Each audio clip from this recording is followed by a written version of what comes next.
Hello guys, ഉദയനാണ് താരം എന്ന cinema re റിലീസിന് എന്ന വാർത്ത നിങ്ങൾ അറിഞ്ഞു കാണും എന്ന് പ്രതീക്ഷിക്കുന്നു ഗൈസ്. അറിഞ്ഞിട്ടില്ലാത്തവർക്ക് വേണ്ടിയിട്ടാണ് പറയുന്നത്. ഇതങ്ങനൊരു സംഭവമുണ്ട്. അപ്പോൾ ഇതുമായി ബന്ധപ്പെട്ടിട്ടുള്ള ഒന്ന് രണ്ട് കാര്യങ്ങൾ ഇവിടെ ഷെയർ ചെയ്യാം എന്ന് വിചാരിച്ചു ഗൈസ്. ഇപ്പോൾ ശ്രീനിവാസൻ്റെ മരണം വിറ്റ് കാശാക്കാൻ വേണ്ടിയിട്ടാണ്, അതിലൊരു ബിസിനസ് ഐഡിയ വരികയാണ് ഈ ഒരു പടം ഇപ്പോൾ റീ റിലീസിന് 4Kയിൽ റീ റിലീസിന് വരുന്നത് എന്ന് കുറേ കമൻറ്റുകൾ ഫേസ്ബുക്കിലും യൂട്യൂബിലും ഇൻസ്റ്റാഗ്രാമിലും അവിടെ ഇവിടെയൊക്കെ ആയിട്ട് കണ്ടുകൊണ്ടിരിക്കുന്നുണ്ട് ഗൈസ്. ഇപ്പോൾ ശ്രീനിവാസൻ മരിച്ചപ്പോൾ നമുക്കറിയാവുന്നതാണ് നമ്മുടെ മലയാള സിനിമയ്ക്ക് ഈ ഒരു കൾച്ചറൽ സ്പേസിന് സംഭവിച്ച വലിയ ഒരു നഷ്ടമാണ് ശ്രീനിവാസൻ്റെ വിയോഗം എന്ന് ശ്രീനിവാസൻ്റെ വിയോഗം എന്ന് പറയുന്നത് നമുക്ക് എല്ലാവർക്കും അറിയാവുന്നതാണ്. അപ്പോൾ വളരെ വൈകാരികമായിട്ടുള്ള ഒരു ഒരു ഒരു ഒരു മണ്ണ് ഇപ്പോൾ ഇവിടെ ഉണ്ട്. അപ്പം നനഞ്ഞിട കുഴിക്കുക എന്നുള്ള രീതിയിലുള്ള, അങ്ങനെയാണോ ആ ഒരു പഴഞ്ചൊല്ലാണ് ഇവിടെ പറയേണ്ടതെന്ന് എനിക്കറിയില്ല കേട്ടോ. അപ്പോൾ അതിനാണ് റോഷൻ ആൻഡ്രൂസ്, ഇതിൻ്റെ സംവിധായകൻ റോഷൻ ആൻഡ്രൂസ് അല്ലേ ഇതിൻ്റെ പുറകിലുള്ള ആളുകളും ചെയ്യുന്നു എന്നൊക്കെ പറഞ്ഞിട്ടാണ് കുറേ ആൾക്കാർ കമൻറ്റ് ചെയ്യുന്നത് ഗൈസ്. അപ്പോൾ അതിലൊരു സംഭവം എന്താണെന്ന് വെച്ചാൽ, സംഗതിയൊക്കെ ശരിയാണ്. ശ്രീനിവാസൻ്റെ ആ സിനിമ അടിപൊളിയാണ്. റോഷൻ ആൻഡ്രൂസ്, മോഹൻലാൽ, ശ്രീനിവാസൻ, ഈ മൂന്ന് പേരും കൂടി ഈ ഒരു സിനിമയുടെ ഒരു ഗംഭീരമായിട്ടുള്ള ഒരു മേക്കിംഗ് തന്നെയാണ് അതിലുള്ളത്. അത് നമ്മൾ ചിരിച്ച് ഒരു ലെവലിലോ, അതുപോലെ സാധാരണക്കാർക്ക് കണക്ട് ചെയ്യാൻ പറ്റുന്ന ഒരു രീതിയിൽ സിനിമ ഫീൽഡിലുള്ള കുറേ കാര്യങ്ങൾ തന്നെ അതിൽ കാണിക്കുന്ന ഒരു സംഭവം. പച്ചാളം ഭാസി അല്ലേ, അതേപോലെ തന്നെ ശ്രീനിവാസൻ്റെ അതിലെ കഥാപാത്രം സരോജ് കുമാർ അല്ലേ, സരോജ് കുമാർ അല്ലേ കഥാപാത്രത്തിൻ്റെ പേരും. അപ്പോൾ ഇതൊന്നും നമ്മൾ മലയാള സിനിമ ഉള്ളിടത്തോളം കാലം നമ്മളൊന്നും അങ്ങനെ അത്ര പെട്ടെന്ന് മറക്കുമെന്ന് തോന്നുന്നില്ല കേസ്. അപ്പോൾ ഇതൊരു തിയേറ്ററിൽ 4K ആയിട്ട് റീ റിലീസിന് ഒരുങ്ങാന്ന് പറഞ്ഞിട്ടുണ്ടെങ്കിൽ കാണാൻ ഒരുപാട് ആളുകൾ വരും, ഒരു സംശയമില്ല. ഒരുപാട് പൈസയും കിട്ടും, ഒരുപാട് ടിക്കറ്റ്സ് സെയിലാവും. അത് ശ്രീനിവാസൻ്റെ മരണം, അതായത് സാധാരണ രീതിയിൽ എന്താണെന്ന് വെച്ചിട്ടുണ്ടെങ്കിൽ ആ സിനിമ റീ റിലീസിന് വരുമ്പോൾ കുറേ ആൾക്കാർ കാണാൻ സാധ്യതയുണ്ട്. പക്ഷെ അത് മാത്രമല്ല, ഇപ്പോൾ ശ്രീനിവാസൻ്റെ മരണം നടന്നു എന്ന ഇപ്പോഴത്തെ ഒരു അന്തരീക്ഷത്തിൽ സാധാരണ എത്ര ടിക്കറ്റ് പോകുമോ അതിൻ്റെ ഒരു വലിയ വലിയ വലിയ എത്രയോ ഇരട്ടി ടിക്കറ്റുകൾ എന്തായാലും സെയിലായി പോകും. അത് ആളുകൾ വലിയൊരു വിജയമായിട്ട് തന്നെ ഇപ്പോൾ റീ റിലീസ് സിനിമകളിൽ ഏറ്റവും കൂടുതൽ കളക്ഷൻ നേടുന്ന സിനിമയായിട്ട് ഇത് മാറാനുള്ള സാധ്യതയുണ്ട് എന്നാണ് കേസ് എനിക്ക് തോന്നുന്നത്. അപ്പോൾ എന്തായാലും നമുക്ക് തോന്നുമല്ലോ ഒന്ന് പോയി കാണാം തിയേറ്ററിൽ, തിയേറ്റർ എക്സ്പീരിയൻസ് എന്താ കാണാം എന്നൊക്കെ. ഒരു ശ്രീനിവാസനെ തിയേറ്ററിൽ കാണുന്ന സമയത്തൊക്കെ വല്ലാണ്ട് നമുക്ക് കുളിര് കോരുകയും ഒക്കെ ചെയ്യുന്നുണ്ടാവും. ശ്രീനിവാസൻ്റെ ആ കഥാപാത്രത്തെ കാണുമ്പോൾ കണ്ണുനീര് വാർക്കുന്ന ആളുകൾ വരെ ഉണ്ടാവും. അപ്പോൾ മുമ്പ് ഒരു സമയത്ത് കണ്ടിട്ടുള്ളപ്പോൾ ആ സിനിമ ആയത്തോട്ടം കണ്ടപ്പോൾ, അല്ലെങ്കിൽ എന്താ പറയുക, ടി വിയിൽ കണ്ടപ്പോൾ ഉള്ള ഒരു വൈബാവില്ല തിയേറ്ററിൽ ഇനി റീ റിലീസിനും കാണുമ്പോൾ ആളുകൾക്ക് ഉണ്ടായിരിക്കും. അതങ്ങനെയാണ്. ഇപ്പോൾ ഒരു സമയത്ത് നമ്മളെ പൊട്ടിച്ചിരിപ്പിച്ച കാര്യങ്ങൾ, വിഷ്വൽസൊക്കെ നമുക്ക് അദ്ദേഹത്തിൻ്റെ വിയോഗത്തിന് ശേഷം നമുക്ക് സങ്കടത്തോടെയാണ് കാണാൻ പറ്റും. ഇപ്പോൾ എന്നെ മാനസികമായിട്ട് തകർത്തി എറിഞ്ഞിട്ടുള്ള ദിവസങ്ങളായിരുന്നു ശ്രീനിവാസൻ്റെ മരണം എന്ന് പറയുന്നത്, ആ ദിവസങ്ങൾ എന്ന് പറയുന്നത്. അപ്പോൾ ഇവിടുത്തെ ക്വസ്റ്റ്യൻ സ്വാഭാവികമായിട്ട് വരുന്നത് എന്താ വെച്ചാൽ, എന്തുകൊണ്ടാണ് ഈ സമയത്ത് റീ റിലീസ് ചെയ്യുന്നത്? അതിപ്പോൾ ശ്രീനിവാസൻ്റെ മരണത്തിൻ്റെ ഒരു ടൈം എന്നൊരു സംഗതി എനിക്കും അങ്ങനെയാണ് തോന്നുന്നത്. അപ്പോൾ ഇതിനു മുമ്പ് എന്തുകൊണ്ടാണ് ഇവർക്ക് തോന്നാണ്ടിരുന്നത് എന്ന്, ഇതിനു മുമ്പ് ഇവർക്ക് തോന്നാണ്ടിരുന്നോ ഇല്ലേന്ന് നമുക്ക് ക്ലിയർ ആയിട്ട് അറിയില്ല. അറിയാത്തൊരു കാര്യത്തെക്കുറിച്ച് നമ്മൾ സംസാരിക്കുന്നത് ശരിയല്ലല്ലോ. ആരെയും ഇങ്ങനെ ആധികാരികമായിട്ട് സംസാരിക്കുന്നത് ഇതിനു മുമ്പ് റീ റിലീസിന് ഞങ്ങൾ ശ്രമിച്ചതാണെന്ന് പറഞ്ഞതായിട്ട് എവിടെയും കണ്ടതായിട്ട് അറിയില്ല. അപ്പോൾ എന്തായാലും ഇപ്പോൾ ഇത് കാശുണ്ടാക്കാൻ വേണ്ടിയിട്ടാണ് ഇവർ ചെയ്യണത് എന്തോ അല്ല ഇവിടുത്തെ വിഷയം. സംഗതി എന്താ വെച്ചാൽ, ആ സിനിമ ഇറങ്ങുന്നത് നല്ലതാണെന്നാണ് കേസ് എൻ്റെ അഭിപ്രായം. എങ്ങനെ ഇപ്പോൾ സിനിമ ഇറങ്ങുന്നത് മോശമായിട്ട് മാറുക? ഇല്ലല്ലോ, ഒരിക്കലും മോശമായിട്ട് മാറില്ല അത്.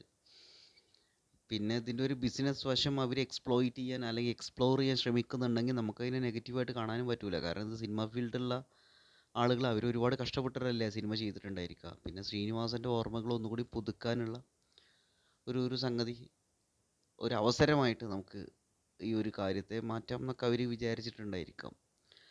അതങ്ങനെ. പിന്നെ ഇതിൻ്റെ വേറൊരു സംഭവം എന്താണെന്ന് വെച്ചാൽ, എന്തുകൊണ്ടാണ് സിനിമകൾ റീ റിലീസിന് ഒരുങ്ങുന്നത് എന്നുള്ളതിനെക്കുറിച്ചുള്ള ഒരു ചർച്ച ഒന്നുകൂടിയൊക്കെ ഒന്ന് കൊടുമ്പിരി കൊണ്ടിട്ടുണ്ട് കേസ്. അതായത് ഒരു സിനിമ തിയേറ്ററിൽ ഇറങ്ങുന്നു, അത് അതിനുശേഷം വിടുന്നു, പിന്നെ ഈ സിനിമ റീ റിലീസിന് വരുന്നത്. ഇപ്പം തന്നെ ഒരുപാട് സിനിമകൾ തിയേറ്ററിൽ വരുന്നുണ്ടല്ലോ, ആ തിയേറ്ററുകളിൽ വരുന്ന സിനിമകൾക്കൊപ്പം റീ റിലീസ് സിനിമകളും തൊട്ടപ്പുറത്തെ തിയേറ്ററിലും അല്ലെങ്കിൽ തിയേറ്ററിലൊക്കെ വരുമ്പോൾ സ്വാഭാവികമായിട്ട് പുതിയ സിനിമകൾ റിലീസ് ചെയ്യുന്ന സമയത്തുള്ള അതിനുള്ള ഒരു പബ്ലിസിറ്റിയെ ബാധിക്കൂലേ എന്നൊക്കെ പറഞ്ഞിട്ട് കുറച്ച് ആളുകളുടെ കമൻറ്റുകൾ കണ്ടു കേസ്. അത് അവരൊരു കൺസേൺ ജെനുവൈനാണ് അല്ലേ. അവർ ഉദയനാണ് താരത്തിനെതിരെ നിൽക്കുന്നതുകൊണ്ടല്ല അവരിങ്ങനെ റേസ് ചെയ്യുന്നത്, അല്ല റീ റിലീസിന് ഒരുങ്ങുന്ന സിനിമകൾക്ക് മൊത്തം എതിരായത് കൊണ്ടും അല്ല അവരിങ്ങനെ സംസാരിക്കുന്നത്. എനിക്കങ്ങനെയാണ് തോന്നിയിട്ടുള്ളത്. സംഗതി എന്താണെന്ന് വെച്ചിട്ടുണ്ടെങ്കിൽ പുതിയ സിനിമ ഇറക്കിയിട്ട് അത് തിയേറ്ററിൽ ഓടിക്കാൻ വേണ്ടി ശ്രമിക്കുന്ന ആ സമയത്ത് തന്നെ പഴയ സിനിമകൾ റീ റിലീസിനായിട്ട് ഒരുങ്ങുമ്പോൾ ഇവർക്ക് വേണ്ട രീതിയിലുള്ള ഒരു പ്രോഫിറ്റ് കിട്ടുമോ എന്നുള്ളൊരു കാശ് മുടിക്കുവാൻ ദണ്ഡം ഉണ്ടാവൂലേ, അങ്ങനൊരു സംഗതി ഉണ്ടല്ലോ. അപ്പോൾ എന്തായാലും ഇതിനൊക്കെ ഒരു ബിസിനസ് സൈഡാണ് കേസ്. നമ്മൾ സാധാരണക്കാരെ സംബന്ധിച്ചോളം എന്താ വെച്ചാൽ നമുക്ക് ഒരു സിനിമ കാണാൻ പറ്റുക എന്നുള്ളതാണ് അതിൻ്റെ കാര്യം. അപ്പോൾ തിയേറ്ററുകളിൽ കുറേ സിനിമകൾ ഇപ്പോൾ ഓടിക്കൊണ്ടിരിക്കുന്നുണ്ടെങ്കിൽ അതിലെ ഏത് സിനിമ കാണണം, ഏത് സിനിമ കാണും എന്നൊക്കെ സോഷ്യൽ മീഡിയയിൽ കുറേ അവർ യൂട്യൂബിലുള്ള ഇങ്ങനെയുള്ള ഇപ്പോൾ ആളുകളുടെ ഫിലിം റിവ്യൂ കാണുന്നുണ്ടായിരിക്കും, അല്ലെങ്കിൽ വാമൊഴി വഴി ആളുകൾ കേൾക്കുന്ന സംഗതികൾ ഇപ്പോൾ ഫ്രണ്ട്സൊക്കെ കണ്ടിട്ടുണ്ടെങ്കിൽ ആ നല്ല സിനിമയെ പറഞ്ഞ് ഒന്ന് പോയി കാണാമെന്ന് വിചാരിക്കുന്നുണ്ടായിരിക്കും അല്ലേ. ഈ റീ റിലീസിന് ഇറങ്ങുന്ന സിനിമകളുടെ ഒരാളും അതിങ്ങനെ റിവ്യൂ പറയേണ്ട കാര്യം ആളുകൾക്കില്ല. ഇപ്പോൾ ഉദയനാണ് താരം എന്നുള്ള സിനിമ റീ റിലീസിന് ഒരുങ്ങുക എന്ന് പറഞ്ഞാൽ നമ്മൾ അശ്വന്ത് ഗോക്കിൻ്റെ റിവ്യൂ കണ്ടിട്ടൊന്നല്ലല്ലോ അത് കാണാൻ വേണ്ടി പോണത്, ആണോ? അല്ല, ഒരിക്കലുമല്ല. അശ്വന്ത് ഗോക്കിൻ്റെ റിവ്യൂ കാണൂല ഈ റീ റിലീസിൻ്റെ കാര്യവുമായി ബന്ധപ്പെട്ട് നല്ല കേട്ടോ ഞാൻ പറഞ്ഞു വരുന്നത്. അശ്വന്ത് ഗോക്കിന് നെഗറ്റീവായിട്ട് പറയുന്നതല്ല ഞാൻ പറഞ്ഞു വരും. നമുക്ക് ഓൾറെഡി അറിയാവുന്ന ഒരു സിനിമയാണ്. അപ്പം നമ്മുടെ ഒരു ഇമാജിനേഷനും എങ്ങനെയായിരിക്കും ഇഫക്റ്റ് എന്നൊക്കെ ആലോചിച്ചിട്ടും അശ്വന്ത് ഗോക്കിൻ്റെ ഇത് നമ്മൾ കാണുന്നൊക്കെ ഉണ്ടായിരിക്കും. പക്ഷെ അത് കണ്ടാലും ഇല്ലെങ്കിലും നമ്മൾ കാണേണ്ടവർ പോയി കണ്ടോളൂ. ഇതാണ് ഈ സംഗതി. ഉണ്ണി ബ്ലോഗ്സും ഒക്കെ അല്ലേ. ഇതൊരു ഫിലിം റിവ്യൂവറിൻ്റെ ഒരു ഇൻഫ്ലുവൻസിന് ഇവിടെ വലിയ പ്രാധാന്യമില്ല എന്നർത്ഥം. എന്തായാലും ഞാൻ വളരെ എക്സൈറ്റഡ് ആണ്. വളരെ ഇമോഷണൽ ആയിട്ടുള്ളൊരു കണക്ഷനും കൂടി ഉണ്ട് ഈ ഒരു സിനിമ റീ റിലീസിന് ഒരുങ്ങുന്നു എന്നതുകൊണ്ട്. എന്തായാലും മലയാള സിനിമ വിജയിക്കട്ടെ. നമുക്ക് വലിയ വലിയ നഷ്ടങ്ങളാണ് 2025 സംഭവിച്ചിട്ടുള്ളത്. ഒരുപാട് ആക്ടേഴ്സ് ഇതിനു മുമ്പ് ഫിലിം മേക്കേഴ്സൊക്കെ നമുക്ക് നഷ്ടപ്പെട്ടു. ശ്രീനിവാസൻ എൻ്റെ വിയോഗം എന്ന് പറയുന്നത് എന്നെ സംബന്ധിച്ചോളം അത് വേറൊരു രീതിയിലാണ് ബാധിച്ചത് ഗൈസ്. അപ്പോൾ എന്തായാലും ഇത് സിനിമ റീ റിലീസ് വരട്ടെ, എന്തായാലും പോയിട്ട് കാണണം എന്ന് വിചാരിക്കുന്നുണ്ട് ഗൈസ്. പിന്നെ ഞാൻ ഇതിൻ്റെ കൂടെ വേറൊരു സംഭവം കൂടി ഞാൻ ഈ വീഡിയോയിൽ പറയാമെന്ന് വിചാരിച്ചു ഗൈസ്. ഈ റെൻ്റ് എ ഫ്രണ്ട് എന്ന് പറഞ്ഞിട്ടൊരു സംഗതി ഉണ്ട്. ഇപ്പം നമ്മൾ അറിയാവുന്നതാണ്, ഇന്നത്തെ കാലത്ത് എല്ലാവരും ഇങ്ങനെ സംസാരിച്ചുകൊണ്ടിരിക്കുക. ആളുകൾ തെറ്റിദ്ധരിക്കപ്പെടാൻ വളരെ എളുപ്പമാണ്. ആളുകൾക്ക് അവരുടെ വിഷമങ്ങൾ പങ്കുവെക്കാൻ സ്പേസുകളില്ലാത്ത പോലെയാണ്. അപ്പോൾ റെൻ്റ് എ ഫ്രണ്ട് എന്ന് പറഞ്ഞപ്പോൾ നമുക്ക് ഒരു സ്ഥലത്ത് യാത്ര ചെയ്യാനോ ഒരുമിച്ച് ഇരുന്ന് ഭക്ഷണം കഴിക്കാനോ ഒക്കെ ഉള്ള രീതിയിൽ ഒരു ഫ്രണ്ടിനെ നമുക്ക് റെൻ്റ് ചെയ്യാൻ സാധിക്കും അല്ലേ. അതേപോലെ വേറൊരു രീതിയിലും ചെയ്യാൻ സാധിക്കും. ചില ആളുകൾ നല്ല രീതിയിൽ കേൾക്കാൻ ആഗ്രഹമുള്ള തയ്യാറുള്ള ആളുകളായിരിക്കും. എനിക്ക് ആളുകളെ കേൾക്കാൻ ഭയങ്കര ഇഷ്ടമാണ്. അപ്പോൾ കുറേ ആളുകൾ അവരുടെ കാര്യങ്ങളൊക്കെ എന്നോട് ഇങ്ങനെ പറയലുണ്ടായിരുന്നു.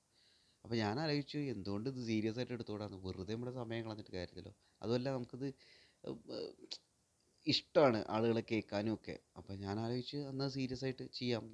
അപ്പോൾ നിങ്ങൾക്ക് ആർക്കെങ്കിലും നിങ്ങളുടെ വിഷമങ്ങളും കാര്യങ്ങളൊക്കെ സംസാരിക്കാനൊക്കെ തോന്നിയിട്ടുണ്ടെങ്കിൽ നിങ്ങൾ ആ ഒരു സംസാരിക്കുന്നതിൽ നിങ്ങൾ ഓക്കെ ആണെങ്കിൽ ഞാനൊരു പ്രൊഫഷണൽ തെറാപ്പിസ്റ്റ് ഒന്നും അല്ല കേട്ടോ. എനിക്ക് കേൾക്കാൻ ഇഷ്ടമാണ് എന്നുള്ളത്. അപ്പോൾ സുഹൃത്ത് എന്ന രീതിയിൽ നിങ്ങളെ കേൾക്കാൻ ഞാൻ ഓക്കെയാണ്.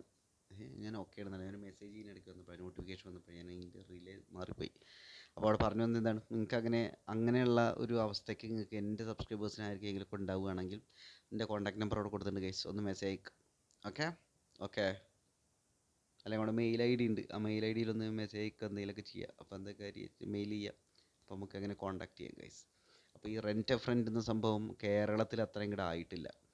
അപ്പോൾ അങ്ങനെ അധികാരി അങ്ങനെ ചെയ്യുന്നതായിട്ട് എനിക്ക് കണ്ടിട്ടില്ല. അപ്പോൾ ഞാൻ വിചാരിച്ചു എന്തുകൊണ്ട് നമുക്കും ഇത് ചെയ്തുകൂടാ എന്നൊരു സംഭവം. അപ്പോൾ ഞാനതിന് വലിയ പബ്ലിസിറ്റി ഒന്നും കൊടുത്തില്ല. നമ്മുടെ യൂട്യൂബ് ചാനലിൽ ഇതങ്ങനെ ഒരു സംഭവം ഉണ്ട് എന്ന് ഇതിങ്ങനെ ആദ്യമായിട്ടാണ് ഇത് ഇങ്ങനെ പറയുന്നത്, ഒരു വീഡിയോൻ്റെ ഭാഗമായിട്ട് പറയുന്നു. ഓക്കെ, അപ്പോൾ അത്രയേ ഉള്ളൂ, വേറെ ഒന്നുമില്ല. നന്നായിട്ട് ഉറക്കം വന്ന് തൂങ്ങുന്നുണ്ട് ഗൈസ്, തൊണ്ടയ്ക്ക് നന്നായിട്ട് വേദനിക്കുന്നുണ്ട്. അപ്പോൾ ഈ വീഡിയോ കൂടി ചെയ്തിട്ട് കടന്നുറങ്ങാമെന്ന് വിചാരിച്ചു ഗൈസ്. അപ്പോൾ ബൈ ബൈ. ആദ്യമായിട്ടാണ് ചാനൽ കാണുന്നത്, സബ്സ്ക്രൈബ് ചെയ്യുക ഗൈസ്.